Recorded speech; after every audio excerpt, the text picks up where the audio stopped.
아들에게 집을 내주고 받은 것은 연락하지 마세요라는 문자였습니다. 안녕하세요. 저는 올해 62이 된 정순이라고 합니다. 평범한 어머니들이 다 그렇듯 저도 제 인생보다는 자식 인생이 먼저인 줄 알고 살았던 사람이에요. 아니, 그렇게 사는 것이 부모의 당연한 숙명이고 거룩한 훈장인 줄로만 알았죠. 그런데 그 훈장이 제 목을 죄는 족쇄가 되고 제 심장을 후벼 파는 비수가 될 줄은 꿈에도 몰랐습니다. 오늘 제가 들려드릴 이야기는 제 살점을 다 떼어주고 뼈만 남은 어느 못난 엄마의 처절한 참회록이자 이제야 비로소 나를 찾기로 한 여자의 눈물겨운 독립선언문입니다. 남겨진 것은 아들뿐이었습니다. 저희 남편은 제가 40 중반일 때 갑작스러운 사고로 먼저 세상을 떠났어요. 남편을 보내던 날 영안실 차가운 바닥에 주저앉아 제가 하늘을 원망하며 얼마나 울었는지 모릅니다. 남겨진 건 서울 변두리에 지은 지 30년이 넘은 낡은 아파트 한 채와 이제 겨우 사춘기에 접어든 중학생 외아들 하나뿐이었죠. 장례를 치르고 돌아온 빈집에서 아들의 퀭한 눈을 보며 저는 입술을 깨물었습니다. 정순아, 내 인생은 이제 끝났다. 너는 죽었다고 생각하고 오직 이 아이 하나를 위해 남은 생의 모든 에너지를 쏟아부어라. 그때부터 제 인생의 시계는 저를 위해서가 아니라 오직 아들 하나만을 위해 돌아갔습니다. 낮에는 시장통 허름한 식당에서 산더미 같은 설거지를 하며 뜨거운 김에 얼굴이 벌겋게 익었고 밤에는 남의 집 청소를 하러 다니며 무릎이 시큰거리는 통증을 참아냈습니다. 겨울이면 찬물에 손이 터서 피가 나고 손마디가 울퉁불퉁 굵어져 지문이 닳아 없어질 정도였지만 아들이 학원 가고 싶다고 하거나 새 운동화가 필요하다고 하면 저는 점심을 며칠씩 굶어서라도 그 돈을 기어이 마련했습니다. 특히 아들이 고3 수험생이던 그 겨울이 생각납니다. 학원비가 한 달에 100만 원이 넘게 들어가던 시절이었죠. 저는 새벽 4시에 일어나 새벽 청소 일을 하나 더 구했습니다. 영하의 날씨에 오피스텔 로비 바닥을 걸레질하며 손가락이 얼어붙는 것 같았지만 아들이 좋은 대학 가는 모습을 상상하며 버텼습니다. 아들 친구들은 부모님 차로 학원을 오가는데 우리 아들만 버스를 타고 다니는 게 마음이 아파서 택시비를 쥐어주곤 했어요. 제 점심값을 아껴서요. 아들이 대학에 합격하던 날 합격 통지서를 가슴에 품고 남편 영정사진 앞에서 엉엉 울며 당신 보고 있지? 우리 아들 잘 키웠어 라고 외쳤습니다. 아들이 대기업에 취직해 첫 월급으로 제 내복을 사왔을 때 저는 그게 제 인생의 보상인 줄 알았습니다. 내 고생이 헛되지 않았구나. 이제 우리 아들 앞길에 꽃길만 남았구나. 부모 노릇 제대로 했구나 싶어 세상을 다 가진 기분이었죠. 문제는 아들이 결혼을 한다고 하면서부터 시작되었습니다. 아들이 데려온 며느리는 참 예쁘고 똑똑한 아이였어요. 명문대를 나왔고 대기업에 다니는 커리어 우먼이었죠. 처음 만났을 때 며느리는 제 손을 꼭 잡으며 어머님, 잘 부탁드려요. 사랑하는 사람의 어머님을 만나게 돼서 정말 영광이에요. 라고 말했습니다. 그 말에 저는 코끝이 찡해져서 우리 아들 잘 부탁한다며 며느리를 꼭 안아주었죠. 그때는 정말 좋은 며느리를 만났다고 생각했어요. 그런데 요즘 젊은 사람들 서울 집값이 워낙 감당하기 힘들잖아요. 신혼집 전세 하나 구하기도 하늘의 별 따기라는 소식에 제 가슴이 덜컥 내려앉더라고요. 한숨을 쉬며 엄마, 요즘 대출도 막히고 서울에선 사람답게 살 집 구하기가 너무 힘드네요. 하며 고개를 떨구었습니다. 그날 저는 밤새 잠을 이루지 못했습니다. 아들이 좁은 원룸에서 신혼살림을 차리는 모습이 자꾸 눈앞에 어른거렸어요. 남편 없이 키운 외아들인데 결혼부터 고생시킬 수는 없다는 생각뿐이었습니다. 그 축 처진 어깨를 보는데 제 심장이 갈기갈기 찢어지는 것 같았어요. 내가 가진 거라곤 30년 넘게 살아온 이 낡은 아파트 한 채뿐인데 이걸 팔아서 아들 신혼집을 해주면 나는 어디로 가나 하는 두려움이 아주 잠시 스쳤지만 내 아들이 좁은 원룸에서 고생하며 시작하게 할 수는 없다는 부모의 맹목적인 사랑이 앞섰습니다. 주변 사람들은 말렸습니다. 시장에서 함께 일하던 옥자 언니가 정수나 미쳤어. 내가 살 집도 없는데 무슨 집을 팔아. 자식들 요즘 얼마나 무서운데 라고 했지만 저는 우리 아들은 달라요. 나중에 꼭 모신대요. 라고 자신있게 대답했죠. 지금 생각하면 그때 옥자 언니 말을 들었어야 했는데 저는 제 아들만은 다를 거라는 착각에 빠져 있었습니다. 결국 저는 제 인생의 모든 것이 녹아있는 집을 팔기로 결심했습니다. 아파트 단지 내의 나무 한 그루, 벽지에 얼룩 하나까지 제 손때가 안 묻은 곳이 없었지만 아들을 위해 기꺼이 내놓았습니다. 집을 판 돈을 아들에게 건네던 날, 아들은 제 손을 꼭 잡고 달동 같은 눈물을 흘렸습니다. 엄마, 나중에 내가 큰 집 사서 꼭 모실게요. 효도할게요. 제가 이 은혜 평생 잊지 않을게요. 며느리도 그날은 제 손을 잡고 울었습니다. 어머니, 정말 죄송해요. 이렇게까지 희생하시게 해서요. 저희가 어머니 모실 방도 크게 만들었어요. 주말마다 놀러 오세요. 아니, 그냥 저희랑 같이 사셔도 돼요.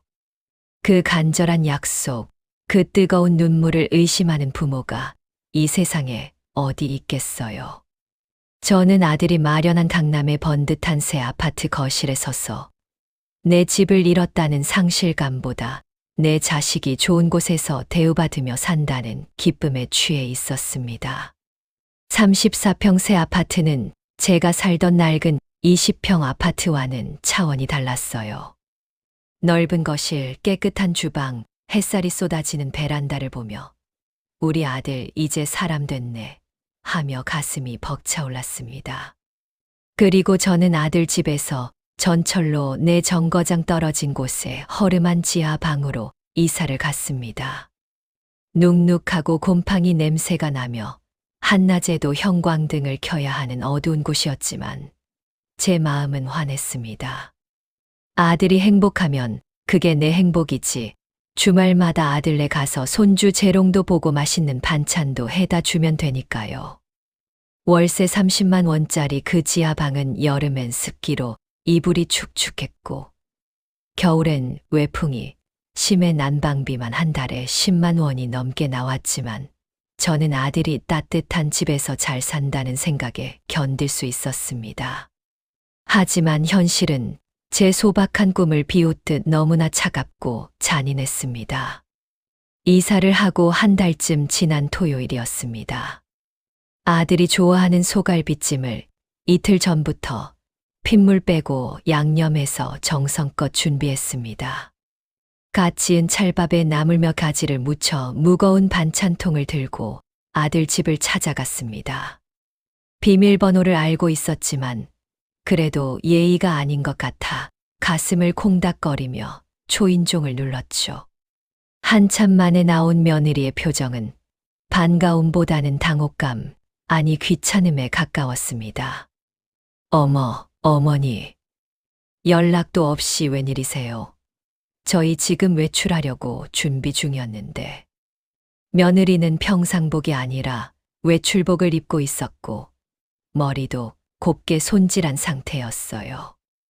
며느리의 그 첫 마디가 제 가슴을 날카로운 얼음 송곳으로 찌르는 것 같았습니다. 아들 주려고 반찬 좀 해왔다며 들어가려는데 며느리는 문을 반쯤만 열어둔 채 어머니, 다음부터는 오시기 전에 미리 문자라도 한 통 주세요.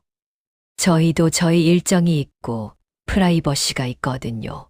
라고 말하더군요. 뒤에서 아들이 엄마, 오늘은 친구들이랑 약속이 있어서 하며 미안한 듯 말을 흐렸지만 제 앞으로 나와 저를 안으로 들이지는 않았습니다.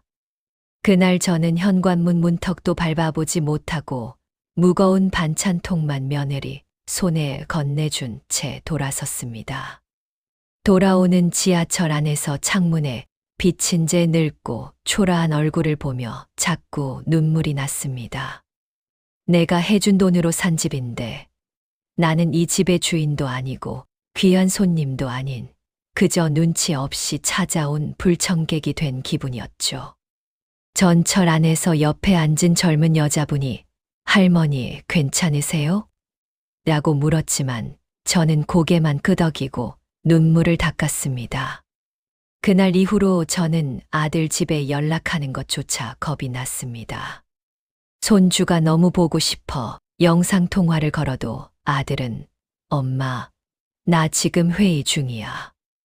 나중에 전화할게 하고 툭 끊어버리기 일쑤였고 며느리는 항상 바쁘다는 핑계로 제 전화를 피했습니다.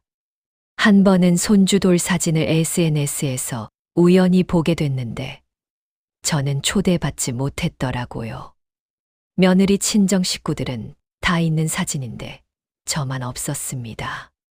가슴이 무너지는 것 같았어요. 명절이나 생신 때도 마찬가지였어요. 작년 제 환갑 때는 아들 내외가 회사 프로젝트 때문에 도저히 시간이 안 난다며 계좌로 돈 50만 원을 보내온 게 전부였습니다. 그 흔한 케이크 하나 없이 지하 방 차가운 바닥에서 혼자 미역국을 끓여 먹으며 제가 무슨 생각을 했는지 아세요? 그날 저는 벽에 걸린 작은 거울을 보며 정순아, 예순이면 아직 젊은데 왜 이렇게 늙어 보이냐고 스스로에게 물었습니다. 거울 속 제 얼굴은 겨우 예순인데 70이 넘어 보였어요. 머리카락은 새하얗게 새고 주름은 깊게 파였고 눈가는 처져 있었습니다.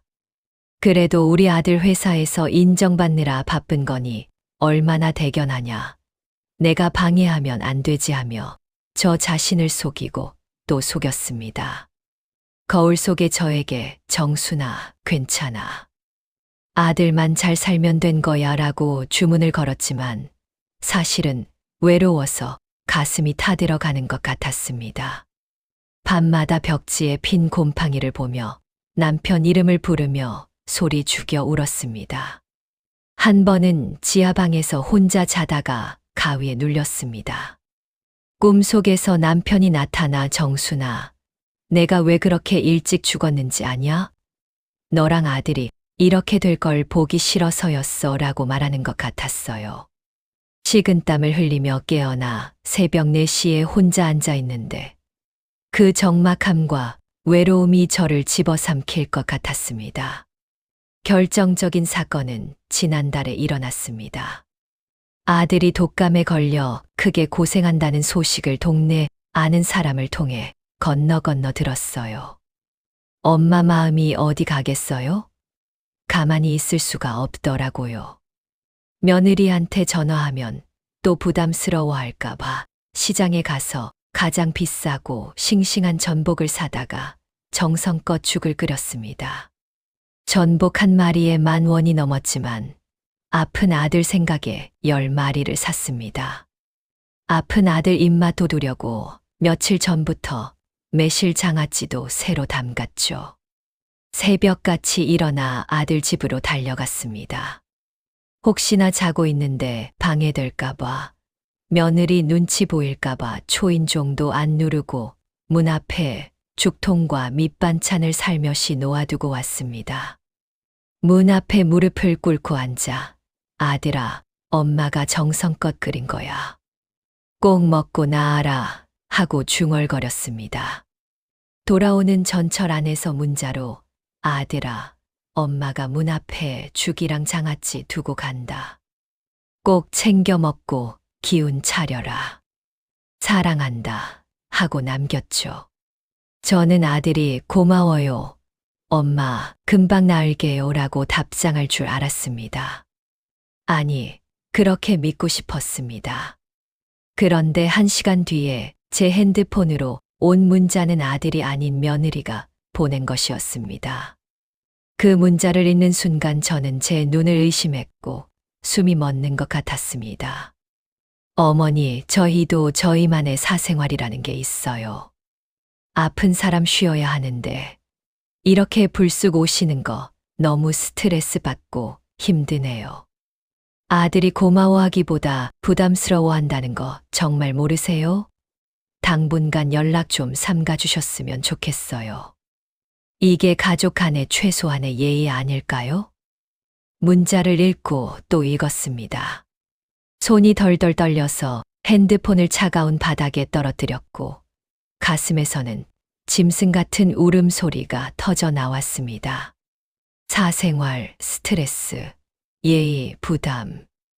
그 차가운 단어들이 비수가 되어 제 가슴을 수천 번 난도질했습니다. 내가 준 집에서, 내가 준 돈으로 풍족하게 살면서 아픈 아들 위해 죽 한 그릇 끓여온 엄마를 예의 없는 사람으로 몰아세우는 그 태도에 피눈물이 났습니다. 아들에게 전화를 수십 번 걸었지만 아들은 제 전화를 거부했습니다. 그게 더 아팠습니다. 아들도 며느리와 같은 마음이라는 뜻이었으니까요. 아들은 이미 제가 아닌 그들의 성벽 안에 숨어버린 것입니다. 제가 키운 아들이 아니라 며느리의 남편으로만 존재하는 낯선 사람이 된 느낌이었어요. 그날 저는 지하 방 차가운 바닥에 누워 꼬박 사흘을 굶으며 울었습니다. 지하 방 작은 창문으로 사람들의 발만 보였어요.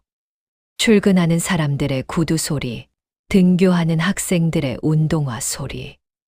다들 어디론가 가는데 저만 이 어두운 지하에 갇혀 썩어가는 것 같았습니다. 곰팡이 핀 천장을 보며 자문했습니다. 정순아, 너는 도대체 누구니? 너는 아들의 현금 인출기였니?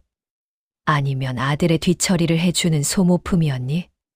평생을 남편 없이 혼자 몸으로 파출부 노릇까지 하며 모은 전 재산을 다 줬는데 돌아온 대가가 연락하지 말라는 절교 선언이었습니다. 냉장고를 열어봤더니 아무것도 없었습니다. 아들네 반찬 해주느라 제 먹을 것은 사지 않았거든요. 물만 마시며 버티다가 나흘째 되던 날 어지러워서 쓰러질 것 같았습니다.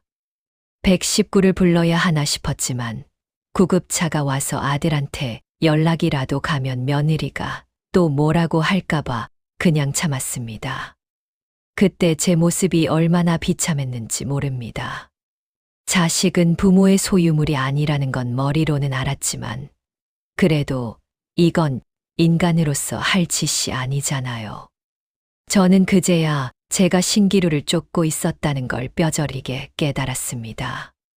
아들이라는 신기루, 며느리라는 허상, 손주라는 꿈에 취해 제 자신은 이미 썩어 문드러지고 있다는 걸 몰랐던 거죠.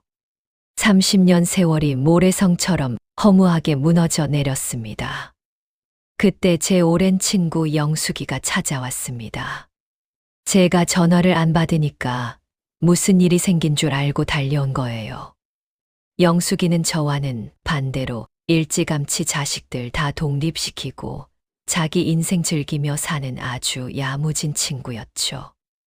영숙이는 2 아들을 키웠는데 결혼할 때 집은 절대 안 준다고 선을 그었대요. 내가 살 집이 있어야 너희들도 마음 편하게 살지. 내가 너희 집에 얹혀 살면 서로 불편하잖아 하면서요. 저는 그때 영숙이를 속으로 매정하다고 생각했었는데 지금은 그 친구가 얼마나 현명했는지 뼈저리게 느낍니다. 제 초췌한 몰골과 며느리의 문자를 보더니 영숙이가 제 등을 찰싹 때리며 호통을 쳤습니다. 정순아, 너 언제까지 이 퀴퀴한 지하방에서 자식 이름 부르며 시체처럼 살 거야? 내가 내 살점을 다 떼어주니까. 걔들이 너를 고마운 엄마가 아니라 발매트 정도로 생각하는 거야. 인간은 원래 가진 게 없을 때보다 가진 걸 다 잃었을 때 본색이 나오는 법인데 너만 그걸 몰랐던 거야? 당장 일어나서 세수해. 영숙이는 제 냉장고를 열어보더니 한숨을 쉬었습니다. 정순아, 너 며칠을 굶은 거야? 이러다 죽겠어. 그리고 저를 억지로 일으켜 세웠습니다. 영숙이는 근처 식당으로 저를 끌고 가서 따뜻한 국밥을 사줬습니다. 숟가락을 들기도 힘들 정도로 몸에 기운이 없었지만 한 숟가락 두 숟가락 떠먹다 보니 눈물이 주르륵 흘러내렸습니다. 정순아, 울지 마. 내가 잘못한 거 하나도 없어. 내가 너무 잘해줘서 문제인 거야. 영숙이는 저를 억지로 끌고 밖으로 나갔습니다. 화려한 백화점에 데려가 평생 입어보지 못한 비싼 옷을 입혀보고 호텔 뷔페에 데려가 밥을 먹였습니다. 캐비어며 랍스터며 제가 이름도 모르는 고급 음식들이 가득했습니다. 정순아, 이 돈 다 자식 주면 너 죽을 때 걔들이 내 옆에 있을 것 같아. 아니, 그땐 더 차갑게 돌아설 거야. 지금이라도 정신 차려. 영숙이의 독설이 오히려 제 죽어가는 영혼을 깨웠습니다. 백화점 거울에 비친 제 모습은 초라했지만 영숙이가 골라준 옷을 입으니 조금은 사람답게 보였어요. 그날 밤 영숙이는 제 지하방에서 같이 잤습니다. 정순아, 너 혼자 두면 또 이상한 생각할 것 같아서 내가 며칠 같이 있어줄게. 영숙이가 옆에 있으니 그나마 마음이 편했습니다. 영숙이는 자기 경험담을 들려줬어요. 나도 처음엔 너처럼 자식들한테 다 해주고 싶었어. 그런데 어느 날 큰아들 집에 갔다가 며느리가 어머니 오실 때마다 청소해야 돼서 힘들어요라는 말을 전해 듣고 정신이 번쩍 들었지. 그래서 그때부터 선을 확실히 그었어. 명절에도 내 집에서 하고 자식들이 오고 싶을 때 오라고 했어. 처음엔 섭섭했지만 지금은 너무 편해. 서로 부담 없으니까 오히려 관계가 더 좋아졌더라고.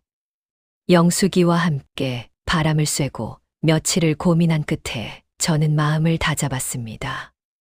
그래, 내가 아직 62인데 앞으로 살 날이 30년은 더 남았는데 왜 여기서 비참하게 죽어가야 하나.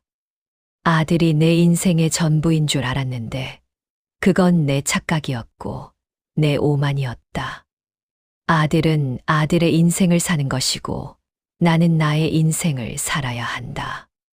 저는 그날로 아들한테 마지막 편지를 썼습니다. 편지지를 사다가 떨리는 손으로 한자 정성껏 썼습니다.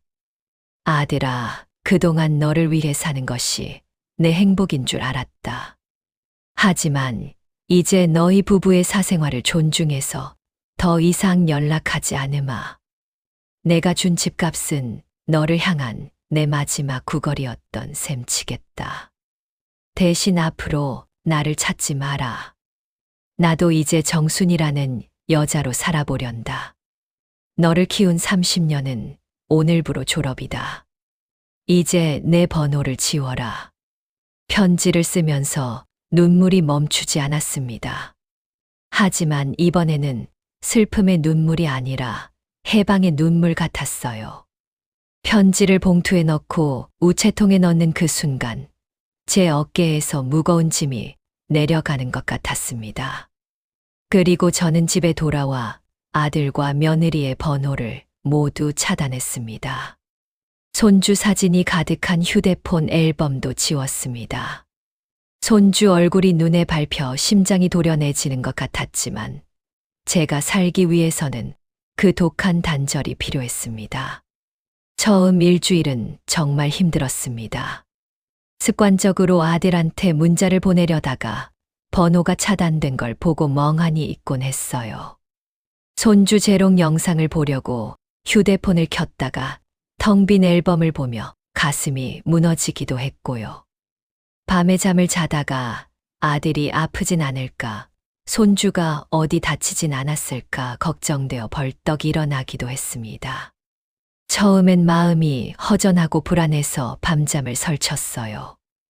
혹시라도 아들이 사고라도 나면 어쩌나, 내가 너무 심했나 하는 자책이 밀려왔죠. 하지만 그럴 때마다 며느리의 그 문자를 다시 떠올렸습니다. 가족 간의 예의 아닐까요? 라는 그 차가운 문장을요. 그 문자를 휴대폰에 캡처해서 보관했다가 흔들릴 때마다 꺼내봤습니다. 연락을 끊고 한 달이 지나고 두 달이 지나니까 오히려 마음이 깃털처럼 가벼워지는 거예요. 아들 집 청소 걱정 안 해도 되고, 며느리 눈치 보며 반찬 고민 안 해도 되고, 그저 내가 먹고 싶은 거 시장에서 사다 먹고 내가 가고 싶은 공원에 가는 소박한 일상이 얼마나 눈부신지 처음 알았습니다. 어느 날은 혼자 영화관에 갔습니다.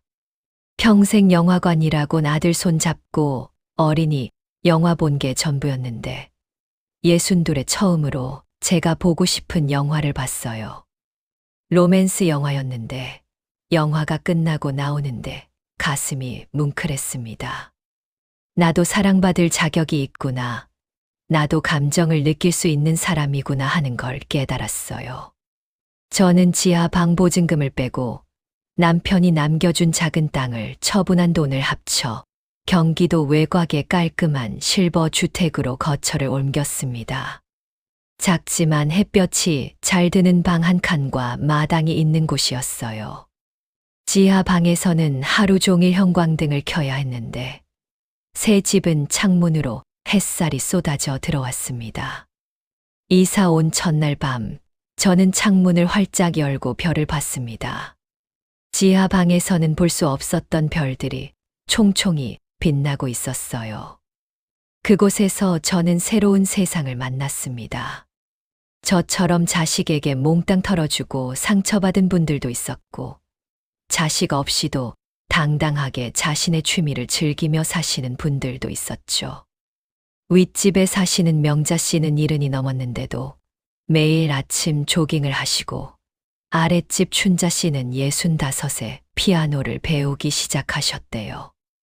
다들 자식 이야기는 입 밖에 내지 않고 자신의 취미와 꿈 이야기를 신나게 하시더라고요. 저는 거기서 난생 처음 서예를 배우기 시작했습니다. 실버타운 문화센터에서 무료로 서예 교실을 연다는 공고를 보고 떨리는 마음으로 신청했어요. 제 거친 손이 밑반찬 만드는 손이 아니라 먹을 갈아 우아한 묵향을 내뿜으며 글씨를 쓰는 예술가의 손이라는 걸 예순이 넘어서야 알게 되었어요. 첫 수업 때 선생님이 정순 씨, 손에 힘이 있으시네요. 글씨가 힘차게 나옵니다 라고 칭찬하셨을 때 저는 울컥했습니다. 평생 거친 일만 하며 살아온 이 손이 예쁘다는 칭찬을 들은 건 처음이었거든요. 글자를 한자 한자 써 내려갈 때마다 제 마음의 상처도 조금씩 씻겨 내려가는 기분이었습니다. 석 달 뒤에는 문화센터 전시회에 제 작품이 전시되기도 했습니다. 자유즈요라는 글씨를 큰 화선지에 썼는데 많은 분들이 힘이 느껴진다며 좋아해 주셨어요. 전시회 날 제 작품 앞에서 사진을 찍었는데 그 사진 속 제 얼굴은 지하 방에 있을 때와는 완전히 달랐습니다. 눈에 생기가 있고 입가에 미소가 번지고 자신감이 느껴졌어요. 또한 실버타운 친구들과 함께 인근 복지관에서 뜨개질 봉사도 시작했습니다. 제가 뜬 신생아 모자와 목도리들이 미혼모 시설과 보육원에 전달된다는 소식을 들었어요. 제가 뜬 작은 모자를 쓴 아기 사진을 복지사님이 보여주셨는데 그 아이가 제 손주만큼이나 예뻐 보였습니다. 제가 아들 손주만 위해 살 필요가 없다는 걸 깨달았어요. 세상에는 제 도움이 필요한 아이들이 얼마나 많은지요. 봉사활동을 하면서 만난 혜숙 씨는 저보다 나이가 많은 70살인데 자식이 셋이나 있지만 1년에 한두 번밖에 안 만난대요. 정순 씨, 나는 자식들이 바쁘게 사는 게 좋아요. 각자 자기 인생 열심히 사는 거잖아요. 난 내 인생 즐기면 되고. 혜숙 씨의 그 말이 제게는 큰 위로가 되었습니다. 아들은 어떻게 지내냐고요? 가끔 영숙이를 통해 소식을 듣습니다. 제가 연락을 딱 끊고 이사까지 가버리니 아들이 처음엔 엄마가 화가 많이 나셨나 보네. 곧 풀리시겠지 하다가 반년이 지나도 소식이 없자 안절부절 못하며 영숙이네 집까지 찾아왔다더군요. 영숙이가 전해준 말에 따르면 아들이 엄마가 갑자기 왜 그러시는지 모르겠어요. 제가 뭘 그렇게 잘못했나요? 며느리가 좀 심하게 말하긴 했어도 그게 그렇게 큰 잘못인가요? 엄마 핸드폰도 안 받으시고 편지는 받으셨는지도 모르겠고 어디 사시는지라도 알려주세요. 라고 애원했대요. 그 말을 전해 듣고 저는 그냥 소리내어 크게 웃었습니다. 잘못을 모르는 게 바로 잘못인 줄도 모르는 그 아들이 참 안쓰러우면서도 한편으론 이제 나와는 상관없는 남이라는 생각에 속이 후련했습니다. 이제야 자기들 뒤를 묵묵히 지켜주던 기둥이 사라졌다는 걸 깨달은 모양이지만 저는 돌아갈 생각이 추호도 없습니다. 영숙이는 정수나 아들이 정말 후회하는 것 같던데 한 번만 만나주면 어때? 라고 했지만 저는 고개를 저었습니다. 제가 다시 돌아가면 또다시 아들 눈치를 보고 며느리 비위를 맞추며 그들의 사생활을 방해하지 않는 투명인간으로 살아야 할 텐데 그 지옥 같은 삶으로 다시 제 발로 들어갈 이유가 없잖아요. 얼마 전에는 아들이 영숙이를 통해 명절 때 같이 보내자는 메시지를 보냈대요. 엄마, 이번 추석에는 꼭 저희 집에 오세요. 며느리도 많이 반성했어요. 손주도 할머니 보고 싶어 해요. 하지만 저는 정중히 거절했습니다. 이미 강 건너 불이 되어버린 그 관계를 억지로 되살릴 필요가 없다고 생각했거든요. 지금 저는 아침마다 마당에 핀 들꽃들을 보며 따뜻한 대추차 한 잔을 마십니다. 지하 방에서는 결코 볼 수 없었던 푸른 하늘과 흐르는 구름, 그리고 계절의 변화가 제 인생의 주인공이 되었어요. 봄에는 개나리가 피고, 여름에는 장미가 만발하고, 가을에는 코스모스가 흔들리고, 겨울에는 하얀 눈이 소복이 쌓입니다. 계절의 변화를 온몸으로 느끼며 사는 게 이렇게 행복한 줄 몰랐어요.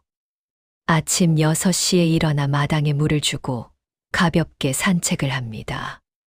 근처 공원에서 만난 할머니들과 인사를 나누고 때로는 같이 커피를 마시며 수다를 떨어요. 점심은 친구들과 복지관 식당에서 먹고 오후에는 서예 연습을 하거나 뜨개질을 합니다. 저녁에는 도서관에서 빌린 책을 읽어요. 평생 글자를 제대로 읽을 시간이 없었는데 이제는 한 달에 서너 권씩 책을 읽습니다. 며칠 전에는 실버타운 친구들과 함께 근처 온천에 다녀왔습니다. 실비로 갈 수 있는 당일치기 온천이었는데 따뜻한 물에 몸을 담그고 친구들과 깔깔거리며 웃었어요. 돌아오는 버스 안에서 춘자 씨가 정순 씨, 요새 표정이 정말 밝아졌어 라고 하더라고요. 거울을 봐도 제 얼굴이 예전보다 훨씬 펴져 보였습니다. 명절에 혼자 있으면 어떠냐고요? 실버타운 친구들과 함께 떡국 끓여 먹고 윷놀이하며 깔깔거리는 게 자식 집 거실 구석에서 가시방석처럼 앉아 있는 것보다 100배, 1000배 더 행복합니다. 지난 설날에는 8명이 모여서 잔치를 벌였어요. 각자 음식을 하나씩 준비해 와서 나눠 먹고 노래방 기계를 틀어놓고 옛날 노래를 부르며 춤도 췄습니다. 일흔 넘은 할머니들이 봉선화 연정을 부르며 깔깔거리는 모습이 얼마나 예쁘던지요. 자식에게 기대하지 않으니 서운함도 미움도 없습니다. 아들 생각이 안 나는 건 아니지만 예전처럼 가슴이 찢어지는 아픔은 없어요. 그냥 잘 살겠지 하고 담담하게 생각할 수 있게 되었습니다. 저는 이제 더 이상 누군가의 희생적인 엄마로만 살지 않기로 했습니다. 저 정순이는 이제야 저 자신을 진심으로 존경하고 사랑하는 법을 배우고 있어요. 이 영상을 보시는 많은 어머니, 아버님들께 제 가슴을 치며 말씀드리고 싶습니다. 자식에게 여러분의 인생 전부를 주지 마세요. 노후 자금과 살 집은 여러분이 끝까지 쥐고 있어야 합니다.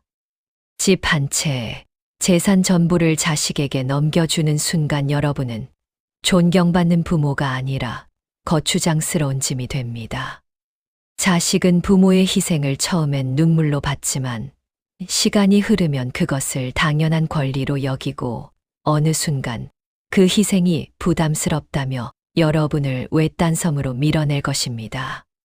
그것이 인간의 본성이고 슬픈 현실입니다. 자식을 믿지 말라는 게 아니라 자식에게 여러분의 노후를 저당 잡히지 말라는 뜻입니다. 제가 만약 집을 팔지 않고 제 명의로 그대로 살았다면 어땠을까요?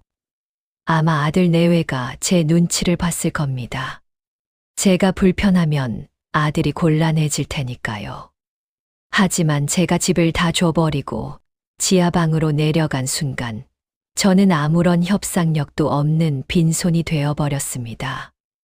부모의 힘은 자식을 사랑하는 마음에서 나오는 게 아니라 슬프게도 여러분이 가진 것에서 나옵니다. 만약 지금 저처럼 자식에게 상처받고 좁고 외로운 방에서 홀로 울고 계신 분이 있다면 제발 당장 일어나세요. 자식의 차가운 문자를 보며 자책하지 마세요. 자식 번호를 차단하고 그동안 사고 싶었지만 자식 돈 아껴주려 못 샀던 예쁜 옷을 한 벌 사세요.